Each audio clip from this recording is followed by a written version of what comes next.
আমাদের একটা প্রতিবেশী দেশ আছে, আমরা আমাদের দেশ নিয়ে যত ভাবি তারা তার চেয়ে বেশি ভাবে। কথা বুঝতেছেন না? আরো ভেঙে বলতে হবে। হ্যাঁ, আমরা আমাদের দেশ নিয়ে যত উদ্বিগ্ন, এদের আরো টেনশন বেশি। বলেন, আমাদের দেশে শান্তি আছে না নাই?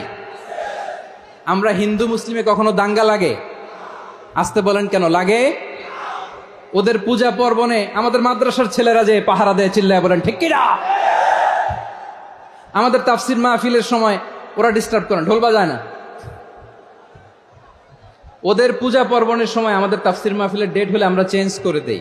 সুবহানাল্লাহ, কি সাম্প্রদায়িক সম্প্রীতির রোল মডেল।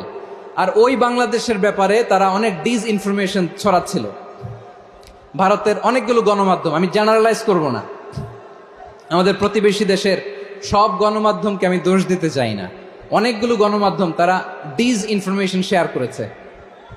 ডিস ইনফরমেশন আর মিস ইনফরমেশনের পার্থক্য আছে। মিস ইনফরমেশন না জেনে ভুল বুঝে একটা মিথ্যা বা ভুল তথ্য ছড়িয়ে দেয়া, এটার ক্ষমা আছে, এটার কি আছে? আর ডিস ইনফরমেশন মানে ইচ্ছা করে, প্ল্যান করে, ম্যাপ করে, ছক এঁকে মিথ্যা, গুজব, রটনা সোশ্যাল মিডিয়ায় ছড়ানো, এটার ক্ষমা আছে? আওয়াজ করে বলেন, ক্ষমা আছে?